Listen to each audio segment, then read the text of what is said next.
The wind howled like a hungry wolf through the broken stained-glass windows of the Gothic chapel of St. Jude, a stone skeleton atop the cursed hill. Grandfather Ilara, with calloused hands and a face marked by time, pulled the shawl tighter around the shoulders of little Lyra and Kael. The cruel landlord had banished them from the village, and this was the only shelter they had found. "Isn't it a magic castle, Grandpa?" Lyra asked, her eyes shining with an innocence grandfather struggled to protect. Kael, her brother, was already trying to climb a pile of mossy stones, imagining himself a knight. For grandfather, however, it was only cold, hunger, and the echo of the villagers' scorn. The cold stones seemed to suck the warmth from his bones, and damp moss covered every surface, but Ilara knew that in every forgotten legend there was a truth to be unearthed. He had promised his late wife he would care for the family, and neither the harsh winter nor the town's mockery would make him give up. With every makeshift fire and every plugged gap, he sought not just warmth, but proof that hope could blossom even in the darkest ruins. And it was while trying to block a particularly treacherous draught near the crumbling altar that his fingers found a loose stone, revealing not a treasure of gold, but something far more valuable, a secret, warm, dry refuge, a forgotten sanctuary that held not jewels, but the wisdom of centuries and the promise of a new beginning. The loose stone gave way with a muffled creak, revealing not just a dark hole, but an opening to something more. The warm, stagnant air emanating from the crack was a shocking contrast to the biting cold of the chapel, an irresistible invitation for Grandfather Ilara. His calloused fingers fumbled in the darkness, finding a narrow, almost imperceptible passage hidden behind the crumbling altar. It was as if the stone itself had guarded a secret for centuries, waiting for the right moment to reveal itself. Lyra and Kael, drawn by their grandfather's sudden quietness, approached, their curious eyes fixed on the crevice. "What is it, Grandpa?" Lyra whispered, her voice barely audible above the howling wind. Kael, always the more impatient, was already trying to peek inside. Ilara put a finger to his lips, a sign for silence, and with an effort widened the opening enough for a slender body to pass through. The smell from within was of dry earth, ancient wood, and something else, something almost sweet, like forgotten herbs or incense long since burned. With his heart pounding, more from hope than fear, Ilara lit the last candle he had left. The small flame flickered, casting dancing shadows in the ancient darkness. What was revealed was not a tomb or a damp dungeon, but a low corridor carved into the rock, extending into the hill. The walls, though rustic, were dry to the touch, and the beaten earth floor seemed strangely clean. "Stay here," Ilara said, his voice hoarse with emotion and cold. But Lyra, with the courage she had inherited from her grandmother, clung to his shawl. Kael, for his part, was already peaking, curiosity overcoming any apprehension. Ilara knew he couldn't leave them alone in the cold of the chapel. With a sigh, he hunched down, making his way through the passage, the candle held high. The little ones followed, their steps hesitant at first, but soon propelled by the promise of warmth. The passage opened into a larger chamber, surprisingly spacious for a hiding place. It was not luxurious, far from it, but it was a refuge. The rough stone walls seemed to absorb the sound of the wind outside, creating an almost sacred silence. In the center, there was an ancient fire pit, with traces of cold ashes, and above it a rudimentary chimney that disappeared into the darkness of the vaulted ceiling. There were stone benches covered with dry pelts, and a small niche carved into the wall, where some wooden bowls and an earthenware jug rested. The warmth Ilara had felt in the crevice was real, a residual heat that seemed to permeate the very stones. It was a warmth that did not come from a recent fire, but from centuries of isolation, from natural protection against the cold of the outside world. Lyra let out a small cry of joy and ran to one of the benches, touching the soft pelts. Kyle, with a wide smile, began to explore the corners of the chamber, his eyes gleaming with the excitement of a new adventure. For Ilara, it was not just warmth and shelter, it was an answer, proof that hope was not an illusion. The promise he had made to his late wife, to care for the family, now seemed less impossible. This place, this forgotten sanctuary, was more than a roof. It was a warm embrace amidst desolation. As the little ones marveled at the discovery, Ilara examined the niche. The bowls were empty, but the earthenware jug contained a little fresh, clean water. And more importantly, beside it, there was a pile of dry firewood and some kindling. Someone, at some distant time, had prepared this place, perhaps for a return that never happened. With trembling hands, Ilara lit a fire. The flames danced, casting light and warmth upon the stone walls, revealing ancient carvings, symbols he did not understand, but which spoke of a deep history, of a wisdom that time had not erased. The smell of smoke mingled with the aroma of earth and herbs, creating an atmosphere of mystery and comfort. Lyra and Kale's faces, previously pale and tense, were now flushed and relaxed by the firelight. They laughed, played, and for the first time in days, ate the hard bread Ilara had saved, warmed by the flames, with renewed appetite. But as the warmth spread through their bodies, a new tension hung in the air. Who had built this refuge? Why was it hidden? And what else did it hold in its silent depths? Ilara felt that this place was not just a shelter, it was a stone book waiting to be read, and every carving, every dancing shadow was a page of a past that refused to be forgotten. The promise of a new beginning was there, but also the shadow of ancient secrets, dormant, waiting to be awakened. The heat of the freshly lit fire was a balm for their exhausted bodies, but Ilara's mind was buzzing. This place, more than a refuge, was an enigma.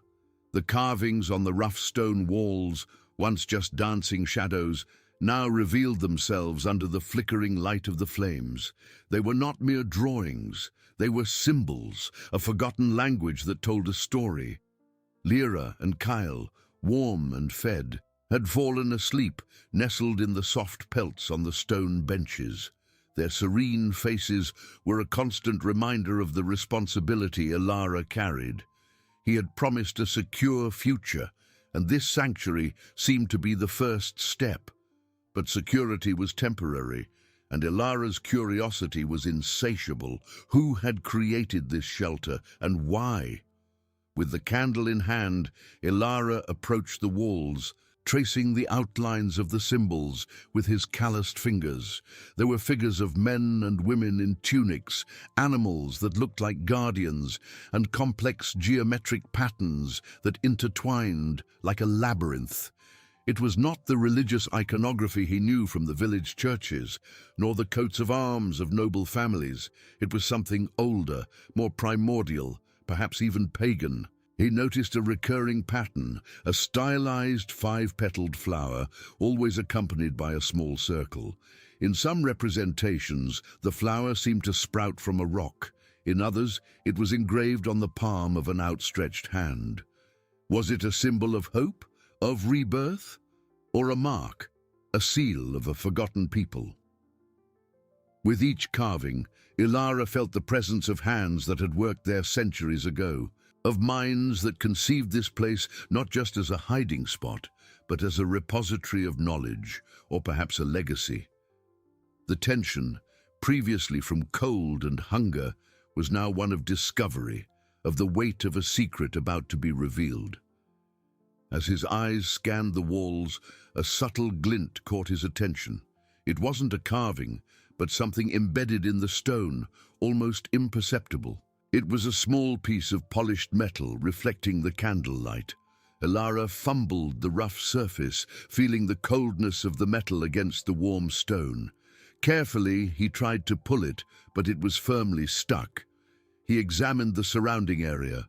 The metal was embedded in one of the five-petaled flowers, the one that seemed to sprout from a rock. There was a small, almost invisible crack beside it. Ilara picked up one of the thinnest pieces of kindling from the pile of firewood and, delicately, inserted it into the crack. A soft, almost inaudible click echoed in the silent chamber. The section of the wall where the metal was embedded moved slightly inward, revealing a small cavity. It wasn't large, barely fitting Ilara's hand. His heart raced. Was it treasure, weapons, or something more dangerous? The promise of a new beginning was there, but also the shadow of ancient secrets. With bated breath, Ilara reached into the dark opening. His fingers touched something soft, fabric. He pulled it out. It wasn't gold or silver, but a small bundle of aged leather tied with a linen cord. The leather was dry and brittle, but the smell of dried herbs and something sweet, like honey or wax, still lingered. He untied the cord with trembling fingers. Inside the bundle were 3 items.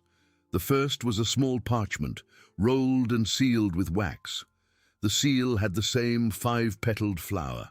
The second was a small obsidian dagger with a polished wooden handle adorned with the same symbols as the walls. And the third, the most surprising, was a silver locket, darkened by time, but still revealing the image of a young woman with a gentle face and eyes that seemed to smile. Ilara felt a shiver. The woman in the locket was not his late wife, but there was a strange familiarity in her features, a sweetness he recognized. Who was she, and why was her image kept in this secret refuge? He unrolled the parchment carefully. The writing was ancient but legible in elegant calligraphy. It was not a legend nor a map. It was a letter. To whoever finds this refuge, may the light of hope guide your steps, just as my beloved guided me. This place was built not to hide, but to protect what is precious, what is sacred. The symbols on the walls are the keys to the wisdom we guard. They tell the story of a people who chose peace over power, healing over war.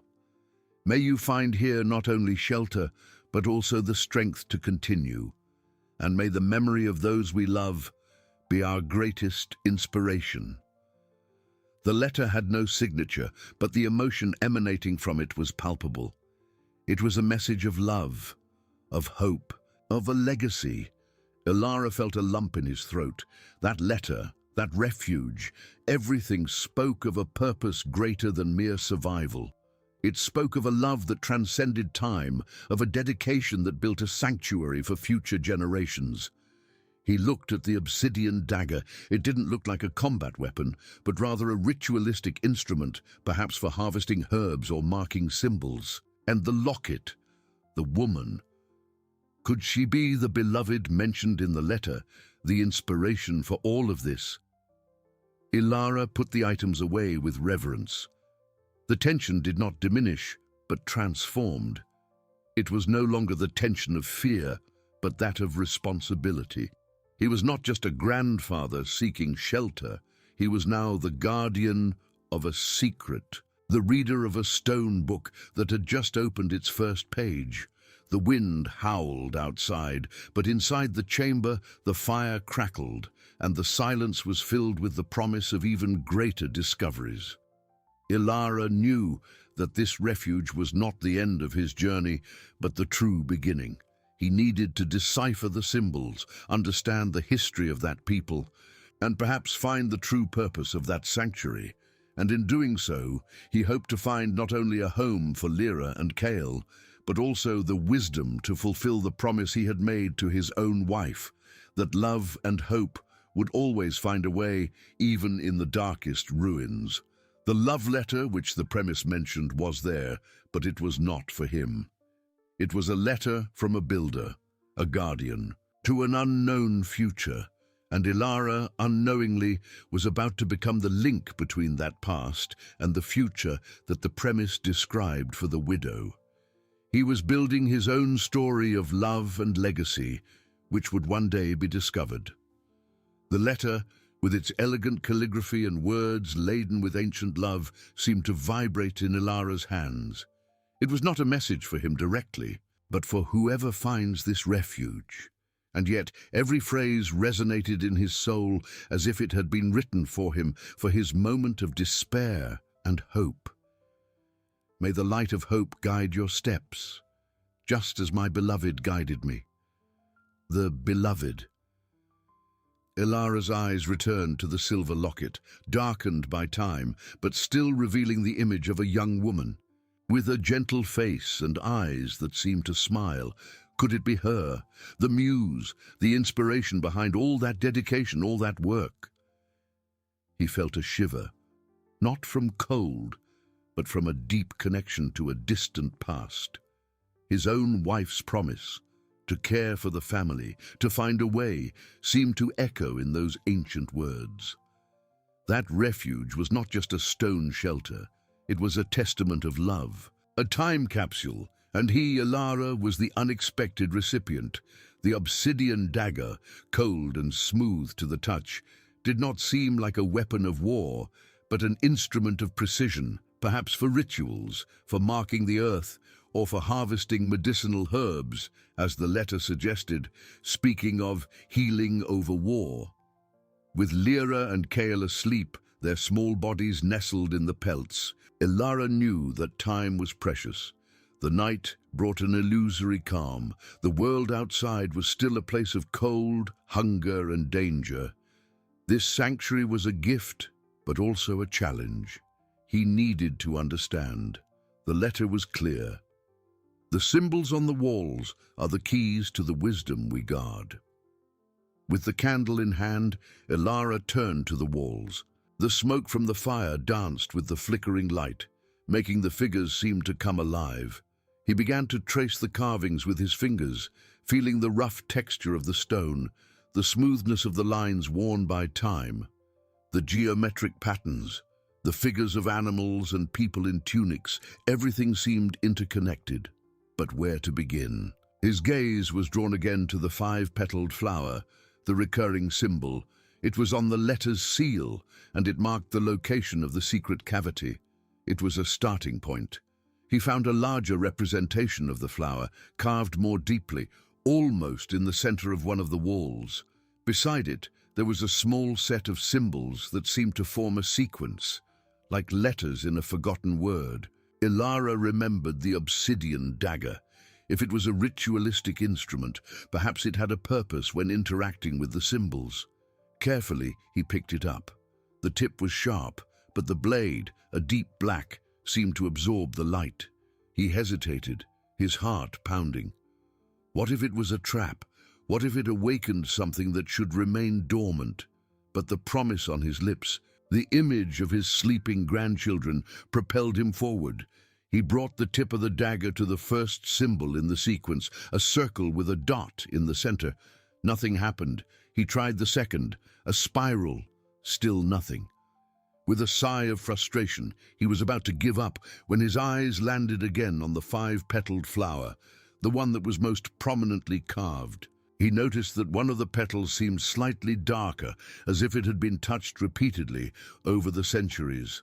With a new breath, Ilara touched that dark petal with the tip of the obsidian dagger. There was no click, no movement. But to his surprise, the stone under the dagger's tip seemed to absorb the light, and a faint, almost imperceptible glow emanated from the petal. It was as if the obsidian and the wallstone were communicating. He held the dagger in place. The glow increased, running through the veins of the flower and then spreading to the adjacent symbols, illuminating them in a sequence. A map of light formed on the wall, connecting the 5-petaled flower to a series of other carvings, culminating in a section of the wall that Ilara had not noticed before. It was a smooth area, without visible carvings, but now, under the magical light, a subtle outline began to appear. A door. Not a door of wood or metal, but a stone door, so perfectly fitted into the wall that it was invisible to the naked eye. The air in the chamber seemed to grow denser, charged with an ancient energy. The whispers of the wind outside were muffled by the sound of Ilara's own heart, beating like a drum. The tension was no longer that of imminent danger, but that of the threshold, the border between the known and the unknown. He had opened the first page of the stone book, and now a new door was revealed. What lay behind it? More secrets, more wisdom, or perhaps the true home he had promised his family. He removed the dagger from the petal, and the light on the wall diminished, but the outline of the door remained, a silent invitation. Ilara looked at Lyra and Kyle, asleep, and felt a wave of determination. This place was more than a refuge. It was a legacy, and he was destined to unravel it. His wife's promise echoed. Love and hope would always find a way. And perhaps that way, that hope, was beyond that stone door, waiting to be discovered. He knew the journey was just beginning. The stone door, once invisible, now outlined itself on the wall like a silent promise, an invitation to the unknown. Ilara felt his heart quicken, no longer from fear of external danger, but from the vertigo of discovery. His grandchildren slept soundly, oblivious to the magic unfolding around them. The responsibility of protecting them and his wife's promise to find a way weighed on him, but also propelled him.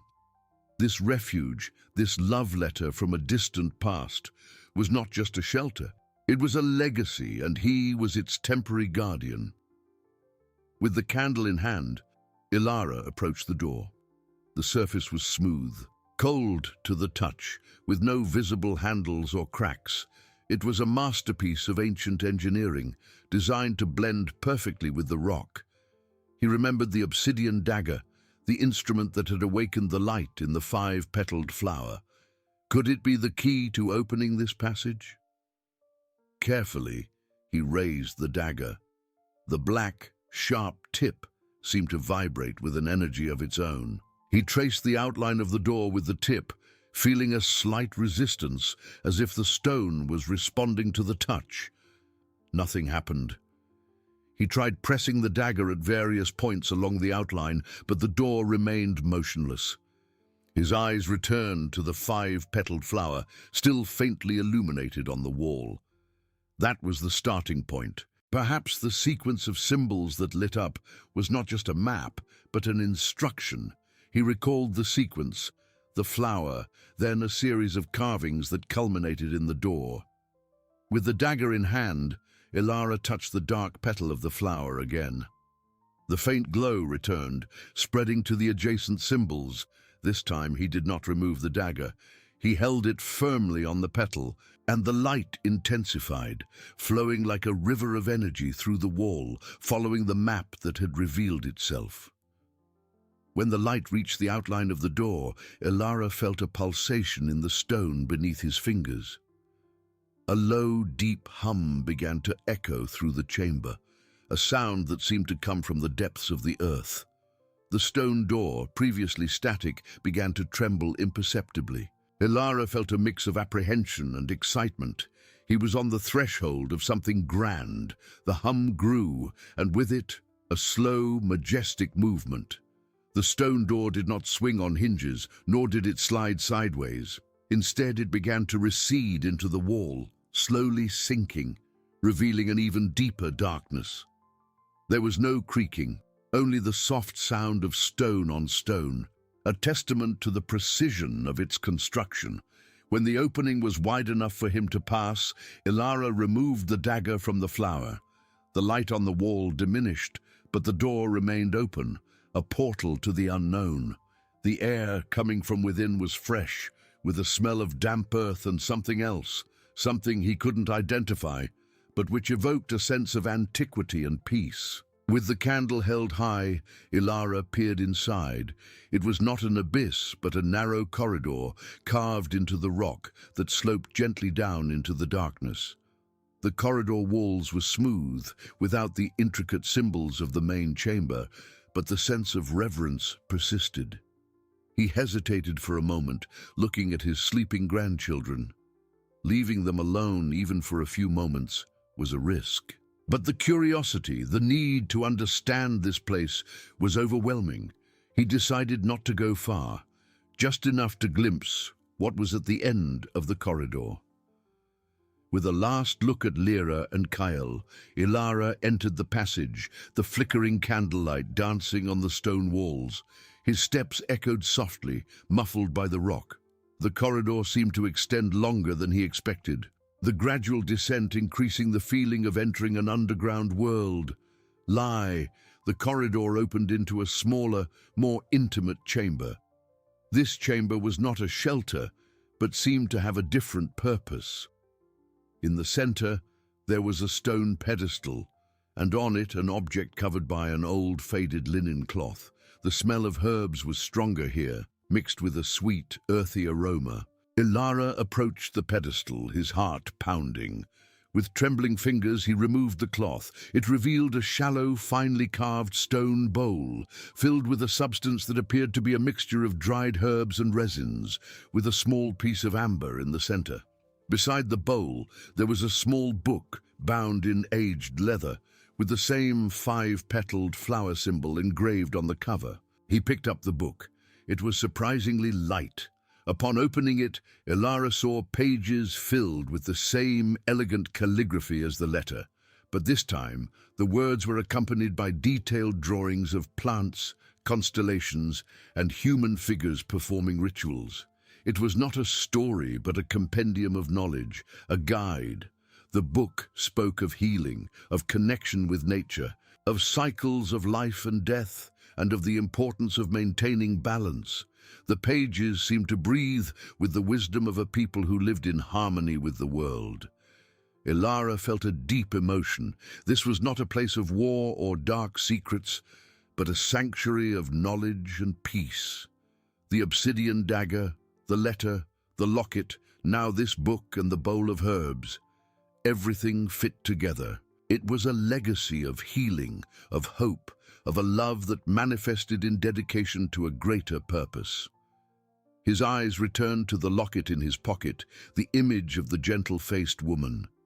Could she be the author of this book, the guardian of this knowledge, the beloved who inspired it all? Ilara's tension dissolved, replaced by a serene admiration. He was not just a guardian, he was a student, an heir to a wisdom that could perhaps be the key to his own family's survival. He knew he needed to return to Lyra and Kyle, but the promise of unraveling more secrets, of delving deeper into this legacy, was irresistible. This place, this medieval house of bones, hid not only a refuge but a treasure of knowledge and a love that transcended time. Ilara was about to discover that true warmth came not only from fire, but from the flame of hope and wisdom he had just found. The journey was just beginning, and each new discovery brought him closer to the true purpose of that sanctuary and to the legacy that would one day be discovered by the widow long after. The air in the smaller, more intimate chamber seemed to vibrate with the wisdom of ages. Ilara held the book, the aged leather warming in his hands, and the bowl of herbs exuded a fragrance that soothed the soul. It was not a place of dark secrets, but a sanctuary of knowledge, a testament to a love that manifested in dedication to a greater purpose. Ilara's tension dissolved, replaced by a serene admiration, a deep sense of reverence. He was more than a temporary guardian. He was a student, an heir to a wisdom that perhaps was the key to his own family's survival. The image of the gentle-faced woman in the locket in his pocket, the beloved of the letter, now connected directly to this compendium of healing and balance. She was not just a figure from a romantic past, but the visionary, the original guardian of this legacy. However, reality pulled him back. Lyra and Kyle were alone in the main chamber, asleep but vulnerable. The promise to protect them was stronger than the irresistible urge to unravel every page of that book immediately. With a sigh, Ilara placed the book back on the pedestal beside the bowl. He touched the dried herbs, feeling the rough texture and the soft warmth of the amber. The essence emanating from them was comforting, almost healing in itself. He decided he would take a small handful of the mixture with him, a sample of the newly discovered treasure. Carefully, Ilara removed some of the herbs and stored them in a small piece of cloth he found in his pocket. The sweet, earthy scent impregnated his hands, a tangible reminder of what he had found. With a last look at the pedestal, at the book and the bowl, he turned and began the journey back through the corridor.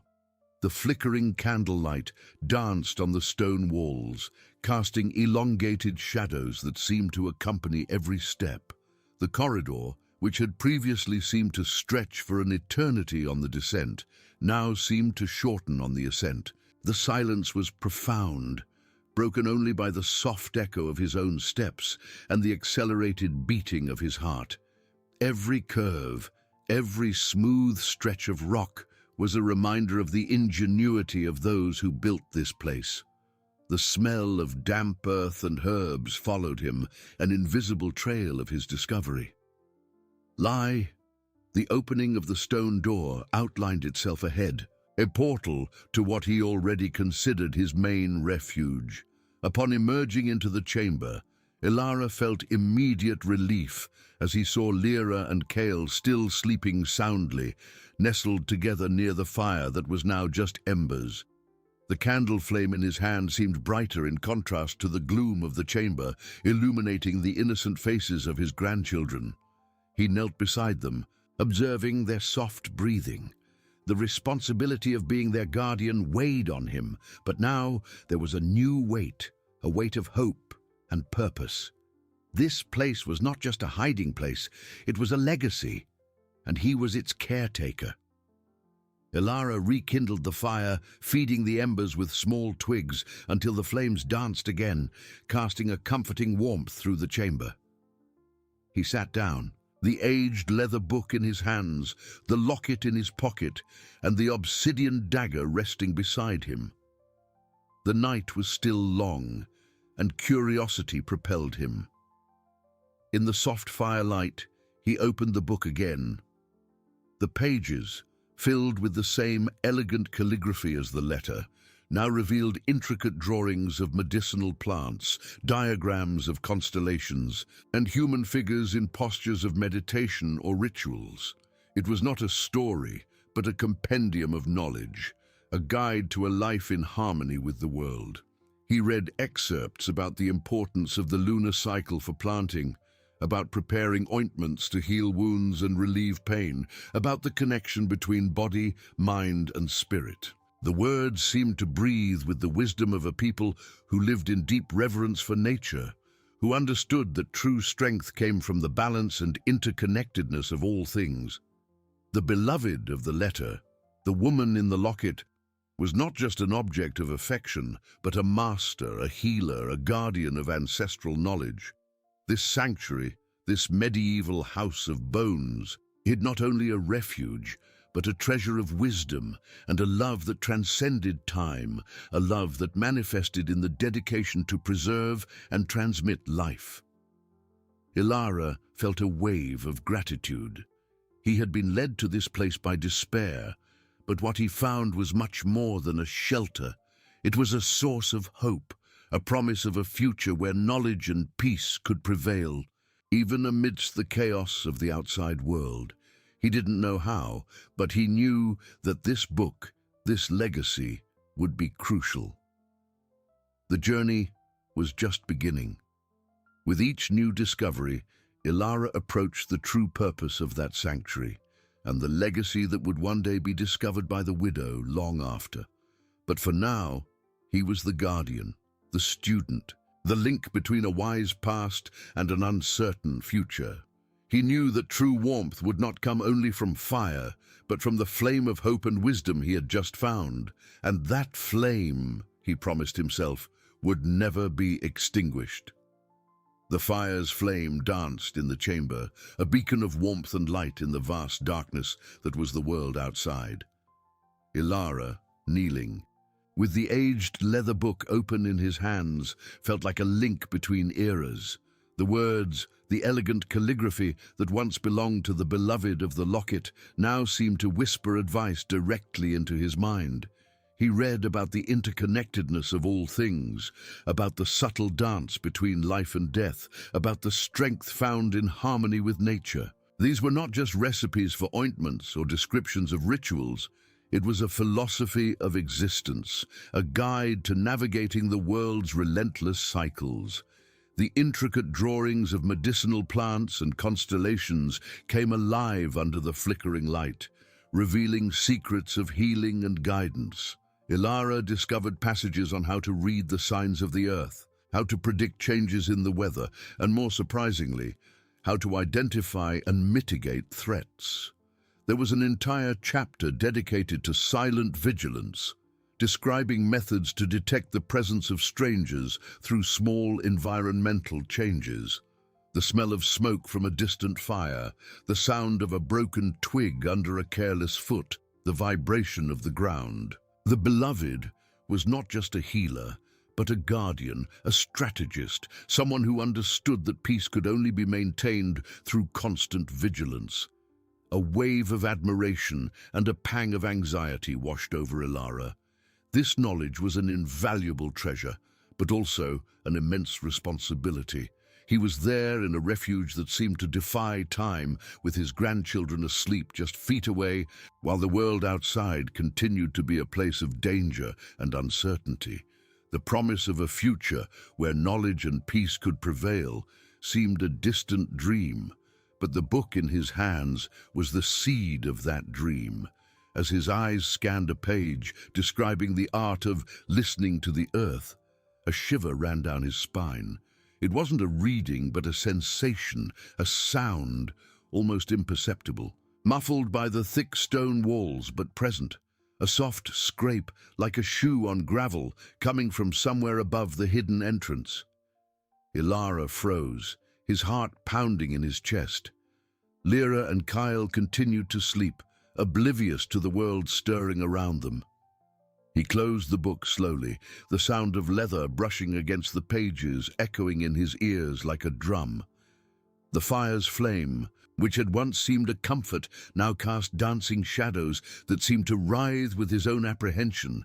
The smell of damp earth and herbs, once comforting, now seemed to carry a premonition. The sound repeated, more distinct this time. It wasn't the wind. It was deliberate. Someone was out there. Someone was searching. The tension he had felt upon entering the House of Bones, the same tension that propelled him to find this refuge, returned with full force. The peace he had found in the book's pages shattered, replaced by a visceral urgency to protect.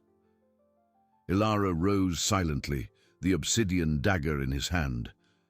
His eyes moved from the hidden entrance to his grandchildren, then to the book he had left on the floor. The wisdom of silent vigilance was not just theory. It was a survival tool.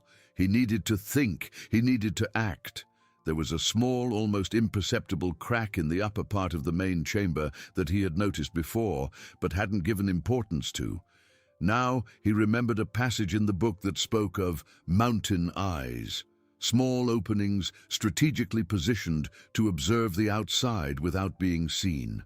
Cautiously, Ilara approached the wall, using a protruding stone to lift himself enough to peek. The darkness outside was almost total, but the faint moonlight silvered the twisted trees and the ruins surrounding the House of Bones. And then he saw it. A shadowy figure, moving stealthily among the bushes, a few feet from the disguised entrance. It wasn't an animal, it was a man, and he wasn't alone. Ilara noticed the metallic glint of a weapon in the intruder's hand. The air in the chamber seemed to grow heavier, colder. The flame of hope he promised himself would never extinguish now needed to transform into a flame of resistance. He had the knowledge, he had the refuge, but now the outside world had found its way to them. The journey was far from over. In fact, it was just beginning. He was the guardian, the student, the link between a wise past and an uncertain future, and danger was at his door. The air in the chamber, once a balm of peace, became dense and cold, heavy with the invisible threat lurking outside. The shadowy figure, The metallic glint of the weapon, the certainty that he was not alone, all etched themselves into Ilara's mind with brutal clarity. His heart beat like a war drum in his chest, a frantic rhythm that seemed to echo in the stone walls. The fire's flame, which moments before was a beacon of hope, now danced, casting elongated shadows that seemed to mock his vulnerability. His eyes, trained by life and now sharpened by the ancestral wisdom of the book, swept the chamber. Lyra and Kale, sleeping, innocent. The sight of them rekindled a different flame within Ilara, a flame of protective fury, stronger than any fear. He would not allow the evil of the outside world to touch his grandchildren. This refuge, this legacy, was theirs. With an almost imperceptible movement, Ilara retreated from the crack, the obsidian dagger firmly gripped. The cold, smooth weight of the stone in his hand was a tangible reminder of the approaching struggle. Silent vigilance was not just a theory for times of peace. It was a strategy of war. He needed more information. He approached the fire pit, not to rekindle it, but to smother the embers. Excessive light could betray them. With the tip of the dagger, he pushed ash over the fire, dimming the light to a dying, almost imperceptible glow that barely illuminated the contours of the chamber. The warmth diminished, but darkness was an ally, a protective cloak. He returned to the crack, this time with more caution, pressing himself against the wall, his eyes fixed on the narrow slit. The darkness outside was deep, but his eyes had already adjusted. He saw, not one, but 3 men. They moved with a stealth that betrayed their experience, hunters in search of their prey. One of them, who seemed to be the leader, pointed to the area where the hidden entrance was disguised, though he had not yet discovered it. They were close, too close. A hoarse whisper, almost inaudible, reached Ilara's ears, carried by the cold night wind. He couldn't discern the words, but the tone was unmistakable, aggressive, determined. They were not there by chance, they were searching, and the House of Bones, with its reputation as a haunted and uninhabited place, was a perfect target to hide something or someone. Ilara smelled the smoke of a distant fire, a scent the book had taught him to identify as a sign of human presence. They had camped not far away. This meant they had time and probably a plan. He moved away from the crack again, his mind racing. The book, the wisdom. There were passages on how to become invisible, not literally, but through the art of camouflage and stillness. There were also descriptions of simple but effective traps and escape routes. But where to? The refuge was a labyrinth, but he had not yet explored all its depths. His eyes fell on his grandchildren, Lyra with a serene face, a strand of hair falling across her forehead. Kyle nestled closer to her, his thumb in his mouth.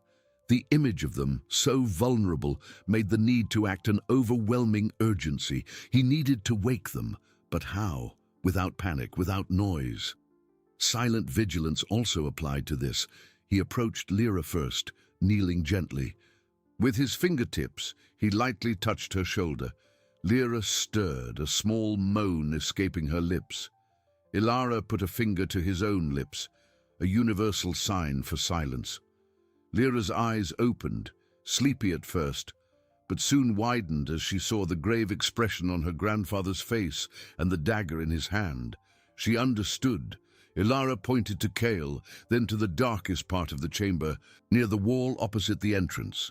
Lyra nodded, a silent fear in her eyes, but also a determination Ilara recognized. She was strong, like her mother. With the same delicacy, Lyra woke Kyle, covering his mouth with her hand before any sound could escape. Kyle, younger and confused, looked at his grandfather with questions in his eyes. Ilara made the same sign for silence, and Kyle, though frightened, obeyed.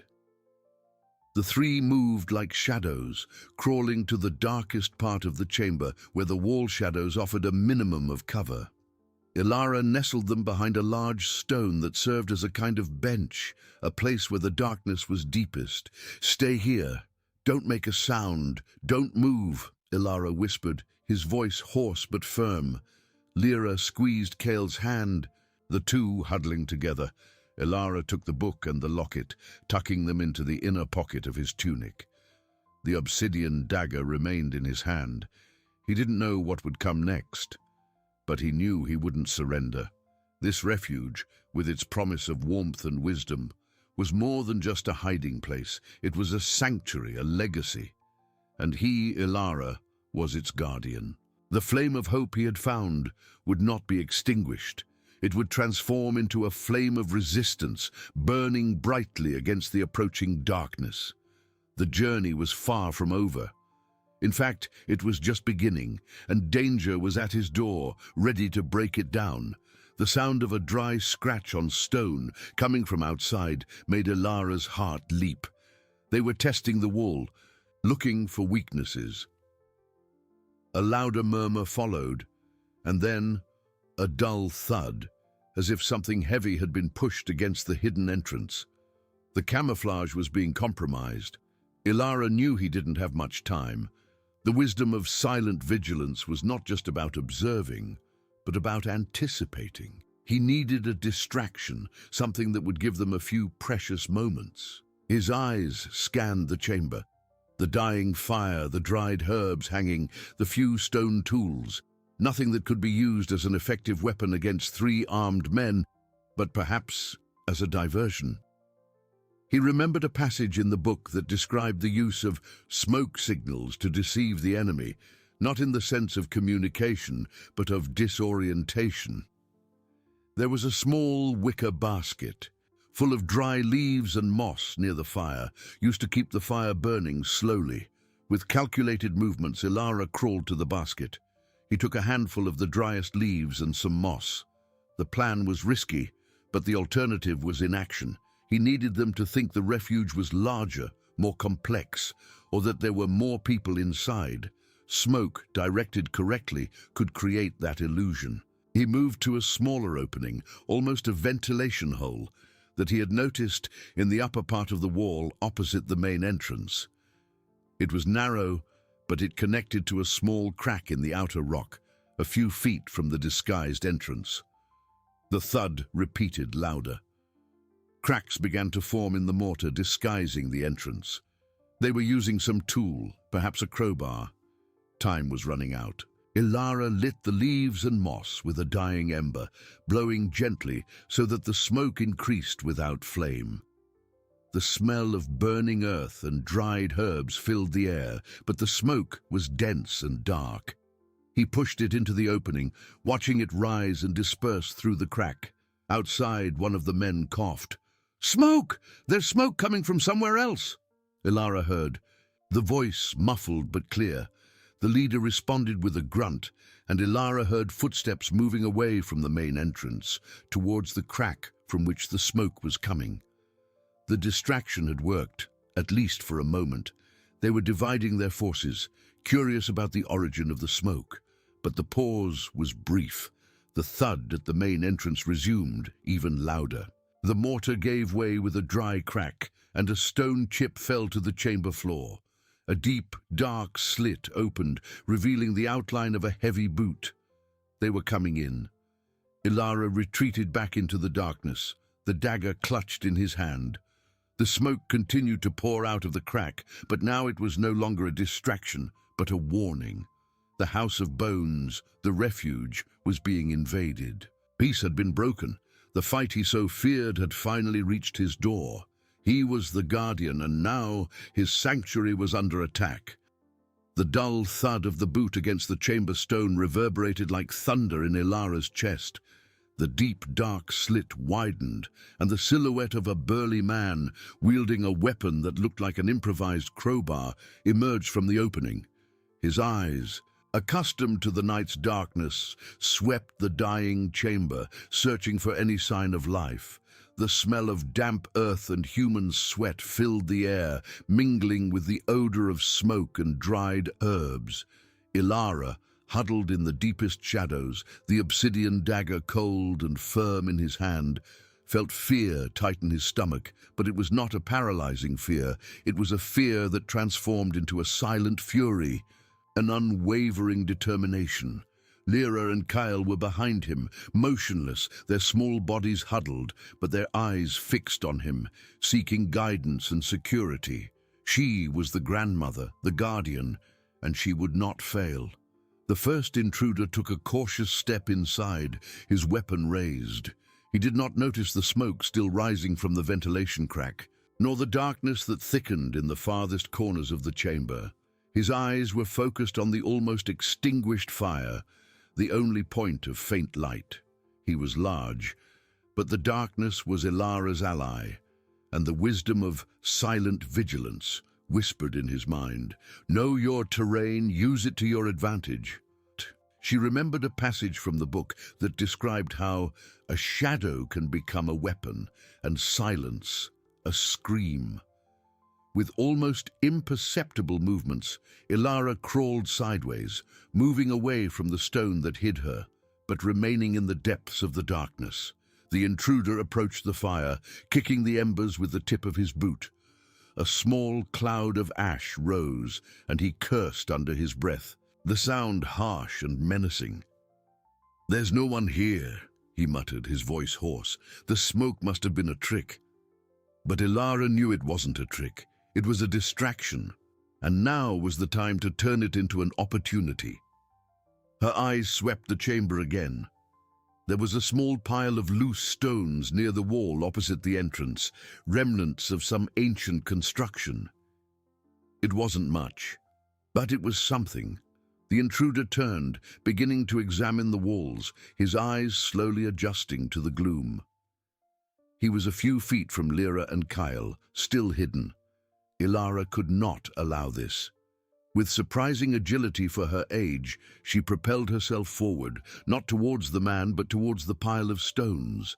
She picked up one of the largest, a fist-sized rock, and threw it forcefully against the farthest wall, where the smoke was still escaping. The sound of the impact was loud, echoing in the chamber, and the intruder jumped, turning sharply in the direction of the noise. "What was that?" he shouted, his voice full of alarm. He raised the crowbar, ready to attack whatever was there. Ilara took advantage of the confusion. While he was distracted, she crawled even further to the side, positioning herself between the intruder and her grandchildren. She couldn't fight him on equal terms, but she could be a shadow, a ghost.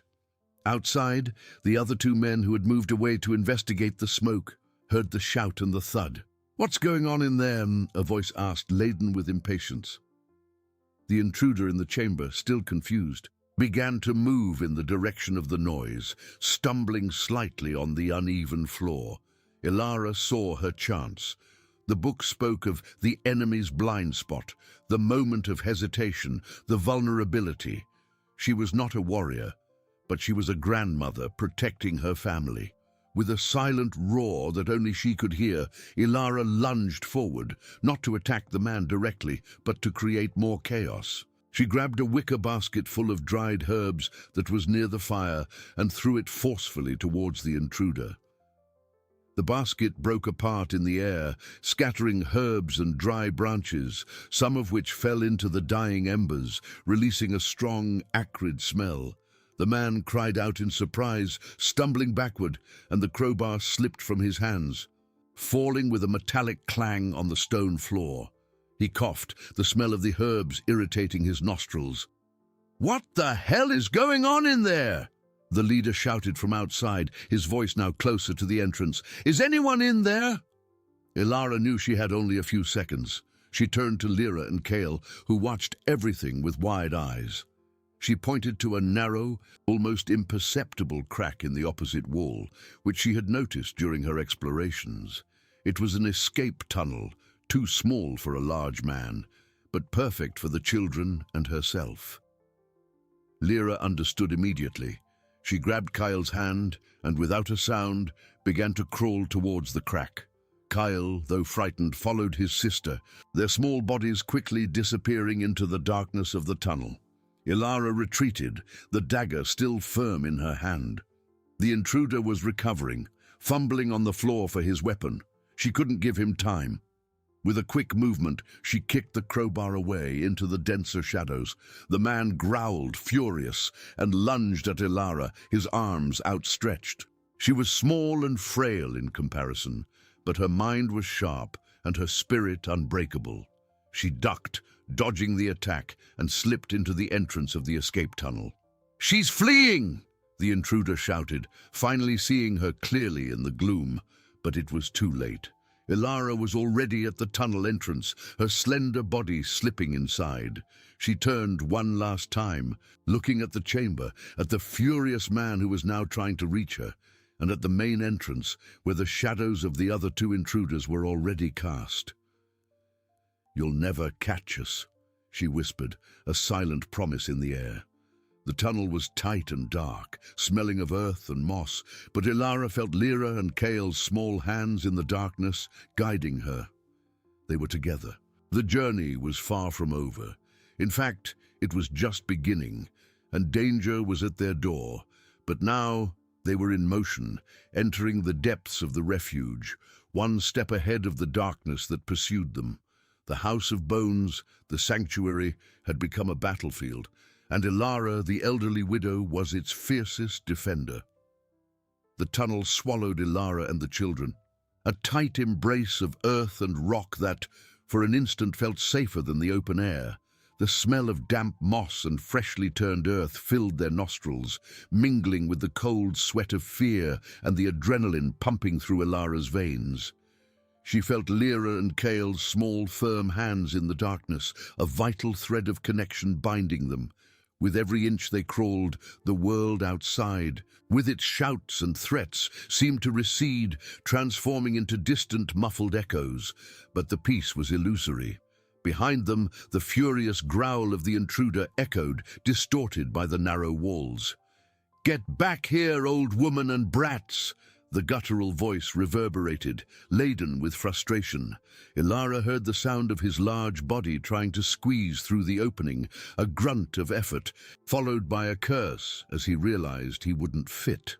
That tunnel, designed with her husband's cunning, was a trap for the unwary, a secret passage that only the small and the determined could traverse. Ilara remembered a passage from the book, The Art of Escape, which described the importance of knowing the entrails of the rabbit's burrow. Her husband, with his ingenious mind, had built not just a refuge, but a labyrinth of security. She crawled, her knees and hands scraping on the cold stone, feeling the way more by muscle memory than by sight. Lyra, ahead, was surprisingly agile, guiding Kyle with a courage that filled Ilara with pride. Kyle, though frightened, followed his sister, his small shoulders squeezing through the tightest passages. The tunnel was not straight. It snaked, descended in gentle slopes, and climbed in small steps carved into the rock. In some places, it was so tight that Ilara had to turn her body sideways, feeling claustrophobia tighten its grip, but the urgency to protect her grandchildren overcame any discomfort. She heard the sounds from the main chamber diminishing, but now there were other noises. The scraping of boots, muffled voices approaching the tunnel entrance, and the unmistakable sound of something heavy hitting the rock. They were trying to widen the passage. "Quick, children," Ilara whispered, her voice hoarse. "Don't stop." They crawled for what seemed like endless minutes, each second an eternity of tension. The air began to change, becoming fresher, less damp. A faint, diffused light began to appear ahead. Not sunlight, but a pale glow that suggested a larger chamber. The tunnel opened into a small grotto, a circular space with smooth stone walls and a low ceiling. In the center, an oil torch burned slowly in an iron holder, casting dancing shadows that seemed to bring the walls to life. The grotto was a new compartment of the refuge, one Ilara had not yet fully explored. There was a small stone table with a hand-drawn map and some ceramic utensils, but what really caught her attention was a small carved wooden box resting on the table. It was the box her husband always kept nearby, full of his small treasures and notes. Lyra and Kale stood up, their eyes wide with the new discovery, but still tense. Ilara knelt, pulling them close. "We're safe here for a moment," she said, trying to convey a calm she didn't fully feel. "But we need to keep going." She picked up the wooden box. It was heavy, and upon opening it, she found a series of small, leather-bound notebooks, filled with her husband's familiar handwriting. There were also some ancient coins, a small silver locket, and at the bottom, a rolled parchment. The parchment. Ilara's heart skipped a beat. It was what she had been looking for, what she knew existed. The love letter. But there was no time to read it now. The sounds of pursuit returned, closer, more intense. The banging on the rock was louder. They were using tools, perhaps the same ones they used to open the main entrance. The grotto, though a temporary refuge, was not a dead end. Ilara saw another opening, even narrower, in the opposite wall, disguised by a curtain of moss. "This way," she said, pointing. "It's a harder path, but they won't be able to follow us." Lyra and Kale, without hesitation, crawled into the new passage. Ilara hesitated for a second, looking at the wooden box. She couldn't leave the notebooks and the parchment. Her husband had left them for her, and they were an essential part of that refuge, of the love he had built. She tucked the box under her arm, feeling the comforting weight of history and affection. As she turned to follow the children, a loud, dry crack echoed from the entrance of the tunnel they had just left. A rock chip fell to the grotto floor, and a sliver of faint, dirty light opened. An eye, bloodshot and full of fury, appeared in the crack, scanning the darkness. The intruder had managed to widen the passage enough to peek. "I see you!" the voice growled, closer than ever. "There's nowhere to run!" Ilara felt a shiver down her spine, but it wasn't from fear. It was from a cold, fierce determination. They were close, but they didn't have them yet. She had the advantage of knowledge, of intimacy with that place her husband had created. She was the guardian, and they were the invaders. She squeezed through the new opening, her body aching, the wooden box scraping against the walls. The tunnel was even tighter, an almost vertical crack that required her to move like a snake. She heard Lyra and Kale breathing heavily ahead, their small bodies struggling. Behind her, the intruder tried to force his way in, but the passage was relentless. He cursed, the sound muffled, but the rage palpable. Ilara knew they wouldn't give up easily. They were determined to find them, to loot whatever they thought the refuge hid. But they didn't know what was truly hidden there. It wasn't gold or jewels, but the proof of an enduring love, the ingenuity of a man, and the strength of a woman. The tunnel continued, leading them deeper into the earth's entrails, to where Ilara hoped final safety awaited them. The obsidian dagger was still in her hand, but now she felt that her true weapon was her husband's mind, the wisdom of his love, and the courage he had awakened in her. The fight was not just for survival, but for the preservation of a legacy, a love story written in stone and shadow. They were fleeing, yes, but they were also advancing towards a destiny yet to be revealed, a destiny her husband had planned for her. The tunnel, an almost vertical crack, swallowed Ilara and the children, becoming a claustrophobic embrace of stone and darkness. Every movement was a struggle, Ilara's muscles protesting against the effort, her knees and elbows scraping on the rough rock. She moved like a snake, her body twisted, the weight of the wooden box under her arm, a constant reminder of what she was protecting. Lyra and Kyle ahead were like small specters of courage, their slender bodies squeezing through with surprising agility, guided by instinct and fear. The air was dense, heavy with the dampness of the earth and the metallic scent of exertion. Behind them, The intruder's growls and curses echoed, muffled but filled with palpable rage. The sound of something heavy hitting the rock once again reverberated through the narrow walls. They were trying to widen the passage, blind fury driving them. Ilara could feel the vibration of the stone, a rhythmic beat that seemed to pulse in her own bones. It was a race against time, a test of endurance and cunning. "Almost there," she whispered, her voice hoarse, more to herself than to the children, who were already focused on the task of crawling. She felt Cale's small hands, which occasionally touched her foot, a sign that he was still there, still following. The connection was vital, an unbreakable link in the oppressive darkness. The tunnel seemed endless. It ascended and descended at strange angles, requiring them to twist and propel themselves with every fiber of their being. Ilara remembered her husband's stories about medieval escape tunnels, designed to be disorienting and exhausting for pursuers. He had studied every detail, every trap, every escape route. And now, she was living his ingenuity. Suddenly, the space began to widen, not abruptly but gradually, as if the earth were breathing. The faint, diffused light that had guided Lyra and Kyle disappeared, replaced by a deeper darkness, but the air became fresher, less confined. They emerged into a larger chamber, a circular and irregular space, with stone walls that shimmered with mineral deposits, as if embedded with diamonds. In the center of the chamber, there was a small pool of crystal-clear water, fed by an underground spring, its gentle murmur the only sound besides their ragged breathing. An ancient iron torch was fixed to the opposite wall, but it was unlit.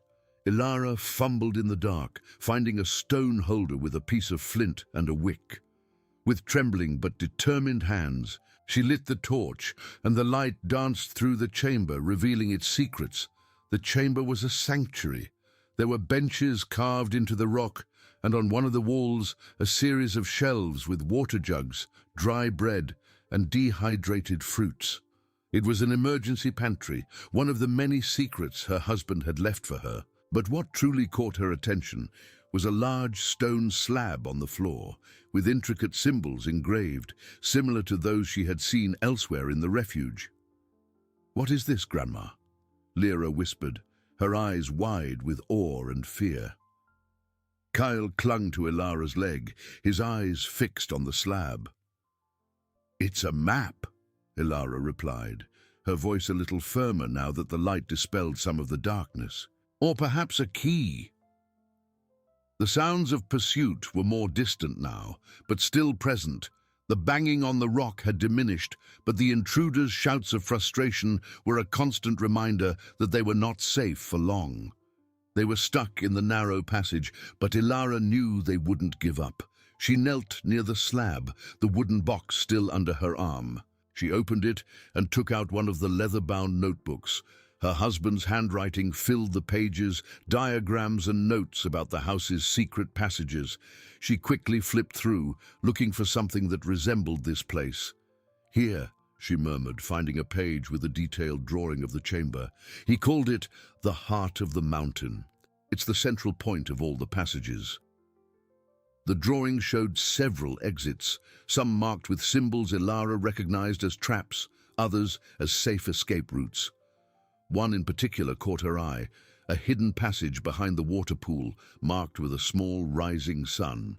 "We need to go this way," she said, pointing to the drawing, "but there's a mechanism, a way to seal the path behind us."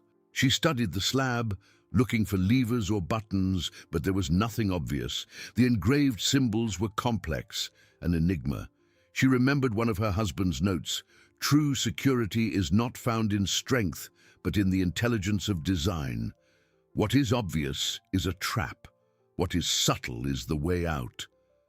Her gaze fell on the water pool, the spring. The water was so pure, so calm. Ilara leaned over, touching the cold surface.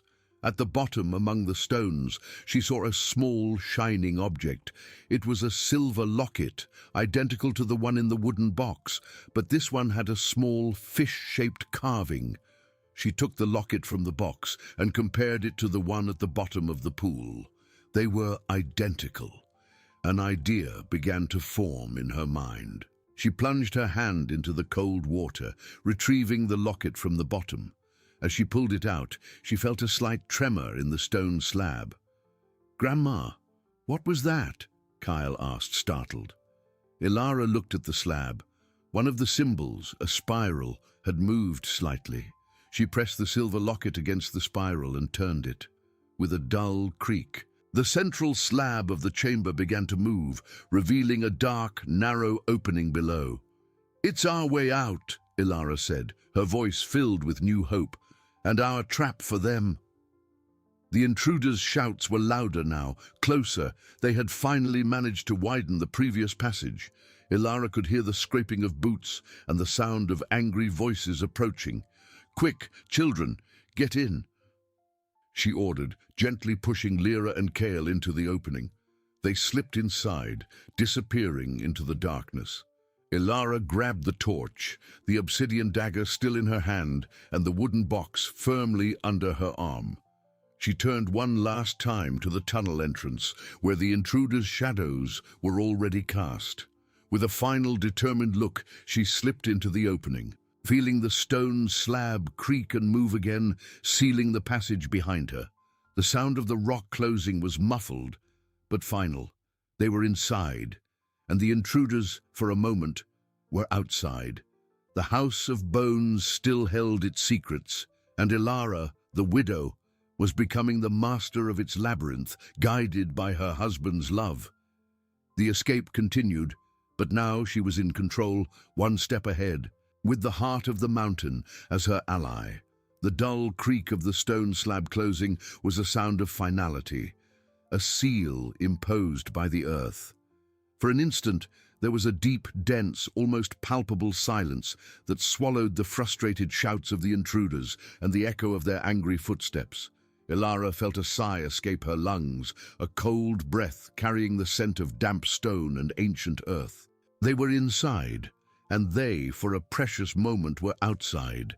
The opening they had slipped into was even narrower and steeper than the previous passages, an almost vertical descent that required Ilara to move backward, with the torch held high to illuminate the way. The obsidian dagger was still in her hand, but now it was more a support, a reminder of her strength than an imminent weapon. The wooden box, with its treasure of memories and maps, was firmly tucked under her arm, a comforting weight. Lyra and Kale ahead were like small cats, their agile bodies sliding through the dark crevice. They didn't speak, but Ilara could feel their presence, the small touches of their feet on her shoulders, their ragged breathing mingling with hers.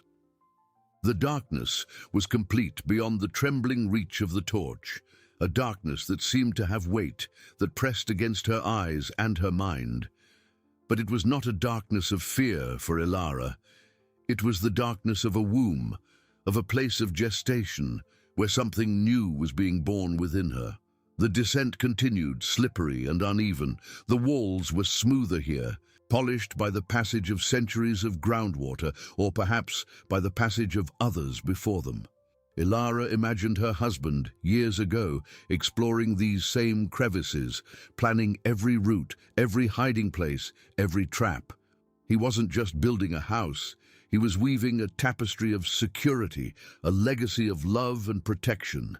Every scrape on her skin, every aching muscle, was proof of his genius and of her own resilience. Suddenly, the sound, muffled and distant, began again, a heavy thud, followed by a growl of frustration.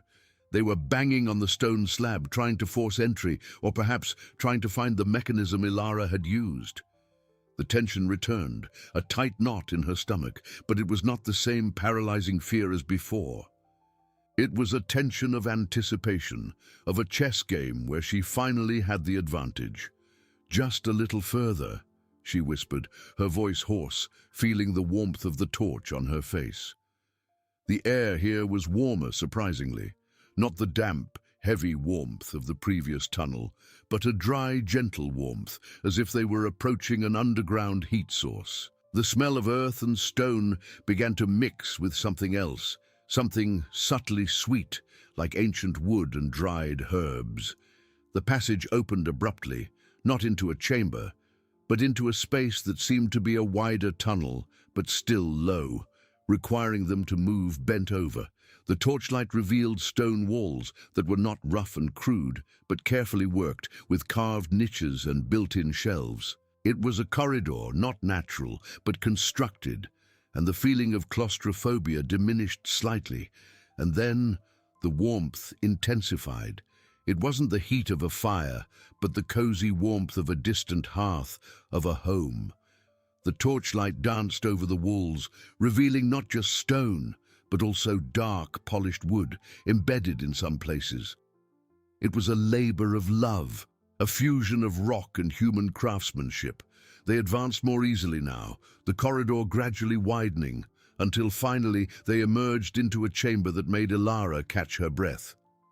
It was not a chamber of cold, damp stone, but a refuge. The light, though still faint, came from an unexpected source. In the center of the chamber, a small but sturdy stone fireplace crackled softly, fed by dry logs. The heat radiated, filling the space with a comforting embrace. Above the fireplace, an intricate ventilation system, skillfully disguised in the rock, ensured that the smoke was dissipated without a trace. There were padded benches, carved into the rock and covered with soft pelts, and a small wooden table in the center. Shelves on the walls displayed ceramic jars, pots of dried food, and even some leather-bound books. It was a room, a hiding place, a home within the earth. "Grandma," Lyra whispered, her eyes wide, her voice filled with awe and an almost painful relief. Kyle let go of Ilara's leg and ran to the fireplace, extending his small hands to the warmth. Ilara knelt, exhaustion finally hitting her, but with it, a wave of gratitude and reverence. This was the cozy refuge the premise had promised, the place her husband had dreamed for her. It was not just a hiding place, it was tangible proof of his love, a sanctuary built with his own hands. She placed the wooden box on the table, opening it with trembling hands. The love letter was there, untouched, a silent testament to a love that transcended death and darkness. The sounds of the intruders, though still present, were now just a distant hum, unable to penetrate the peace and warmth of that place. But the peace was tenuous. Ilara knew they were not completely safe. The fireplace, the food, the books. Everything was a welcome distraction, but danger still lurked. She stood up, the obsidian dagger still in her hand, and began to examine the chamber. There were more secrets here, more layers of her husband's genius, and she needed to find them, not just to survive, but to honor the legacy he had left for her. The fight was not over yet, but now she had a home to protect. The warmth of the fireplace was a balm for her weary bones, but Ilara's mind could not afford to rest. The distant thuds, though muffled, were a constant reminder that the threat still existed.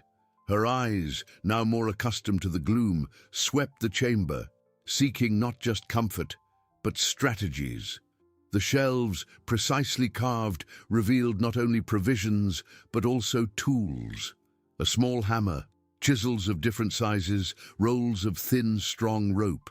Each item was a clue, a fragment of her husband's mind. He had not just built a hiding place, he had prepared an outpost, a center of operations. Ilara approached one of the walls, running her hand over the smooth stone surface. In one of the niches, behind some ceramic jars, she felt a subtle indentation. It was not a flaw in the rock, but a deliberate interruption, an almost invisible line. She pressed, and with a soft click, a small section of the wall rotated inward, revealing a hidden compartment. Inside, there was no gold or jewels, but something far more valuable, a map. It was a detailed map, drawn on aged parchment, but perfectly preserved. It was not the general map of the House of Bones she already possessed, but a specific map of that area, of the heart of the mountain and the passages radiating from it. This map showed not only escape routes, but also observation points, additional storage areas, and, most importantly, a series of secondary traps that could be activated from within the refuge. "He thought of everything," Ilara murmured, her fingers tracing the complex lines of the map. There was one symbol in particular that caught her attention: a stylized eye, engraved next to a small lever drawn on the opposite wall of the chamber. A way to see without being seen, she thought. Lyra and Kale, warmed by the fireplace, watched Ilara with a mixture of curiosity and apprehension. They knew their grandmother was unraveling the secrets that would keep them safe. "Grandma, what is that?" Kyle asked, pointing to the map. "It's our next move, my dear," Ilara replied, a determined glint in her eyes.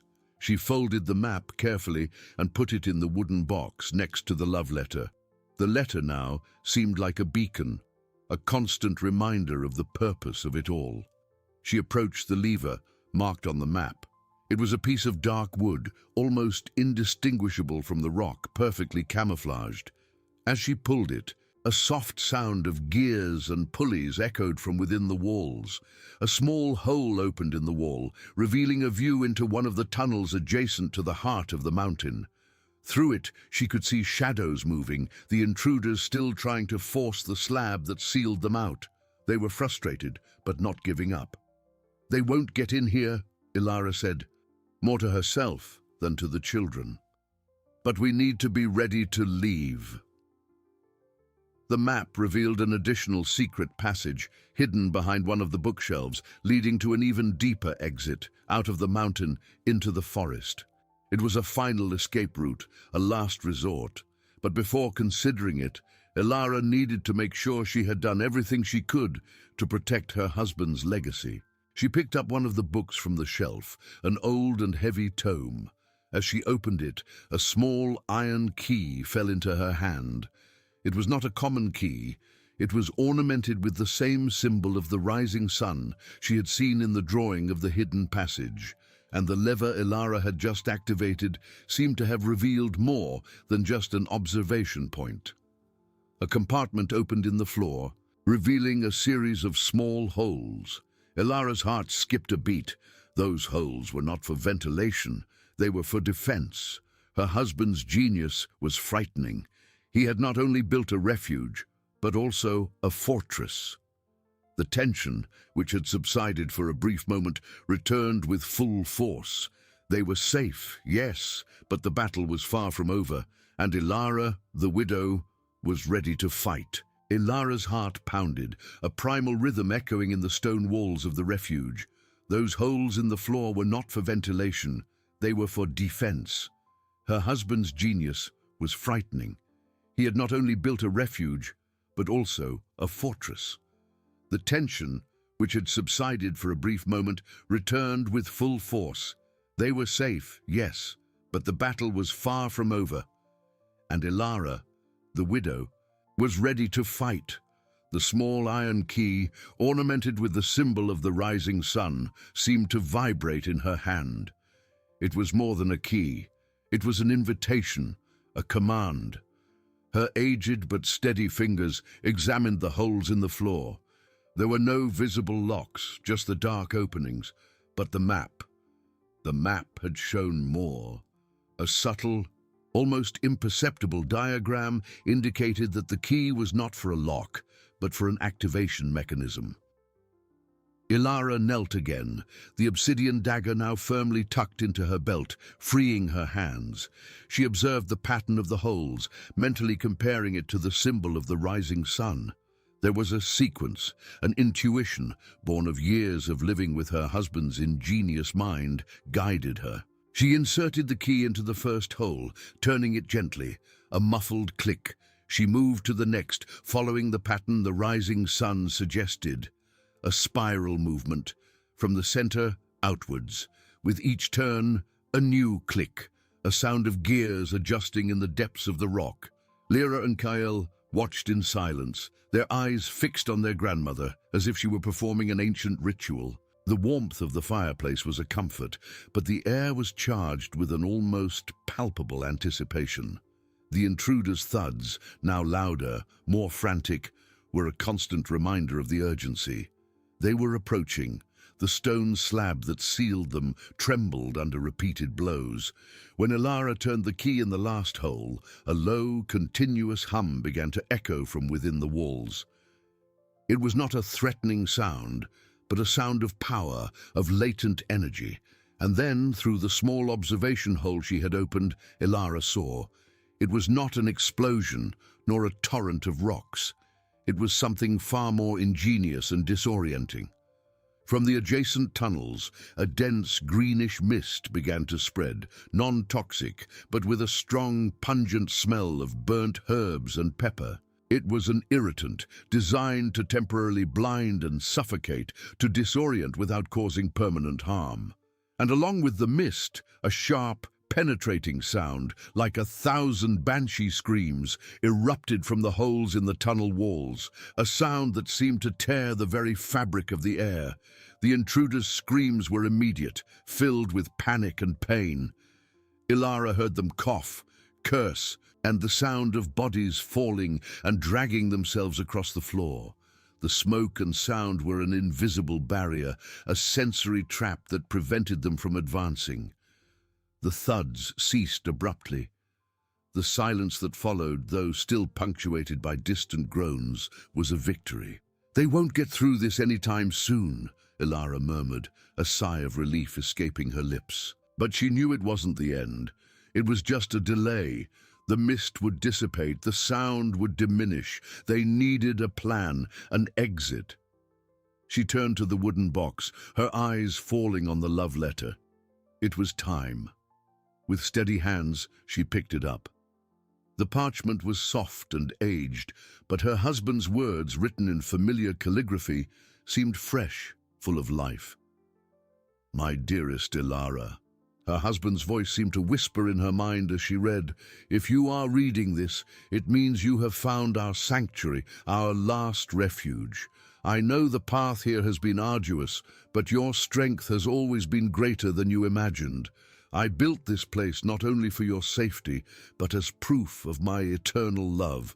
Every stone, every passage, every secret was thought for you." Ilara felt a warm tear stream down her face. It was not a tear of sadness, but of deep gratitude, of a love that transcended death. "On the map you found," the letter continued, "there is a final exit, marked with the symbol of a falling star. It will lead you out of the mountain into the forest we loved, but there is something more. Behind the tallest bookshelf, in the Ancient Stories section, you will find a secret compartment. Inside, there are no riches, but the coordinates of a small cottage I bought years ago in the distant mountains. It is a simple but safe place, with a small garden and a stream. A new beginning, my dear.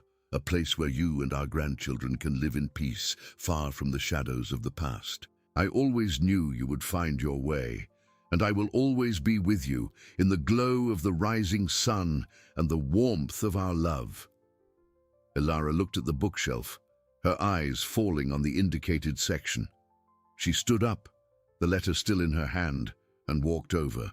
With a little effort, she moved the books, revealing not a compartment but a small wooden panel that opened inward. Inside, there was a small leather-bound diary and a velvet pouch. The diary contained the coordinates and instructions for the cottage. The pouch, to her surprise, contained some ancient gold coins and a small hand-drawn map, showing the way to the final exit, with details the larger map lacked. "A new beginning," she whispered, her voice choked. Her husband had thought of everything, even a future for her, for them. The sounds of the intruders began to return, fainter now, but still present. They were recovering, regrouping. Ilara knew there was no more time to hesitate. "Lyra, Kyle," she said, her voice firm and filled with new determination. "We are leaving here. Your grandfather has given us a new home." She put the diary and the map in the wooden box. Along with the letter, the obsidian dagger was in her hand again. The warmth of the fireplace, which had once been a balm, was now a reminder of the home they were leaving, but also of the love that propelled them towards a new one. Ilara approached the bookshelf, where the map indicated the final exit. With the key of the rising sun, she activated a final mechanism. The shelf moved aside with a soft creak, revealing a narrow, dark passage that descended even deeper into the mountain. "Let's go," she said, extending her hand to Lyra, who was holding Kyle. The three squeezed through the passage, leaving behind the cozy refuge, the crackling fireplace, but carrying with them the legacy of love and protection. The darkness of the passage was different now. It was not the darkness of fear, but the darkness of a promise, of a future. Ilara felt her husband's presence beside her, guiding her, protecting her. The elderly widow had found more than a refuge. She had found her own strength, her purpose, and the certainty that love, true and unwavering, was the greatest of all fortifications. The journey was not over yet, but she knew that, with her husband's love as her guide, they would find their way home, to the new home he had prepared for them. She was Ilara, the guardian of a legacy, the bearer of a love that transcended death, and she was ready for anything the world could throw her way.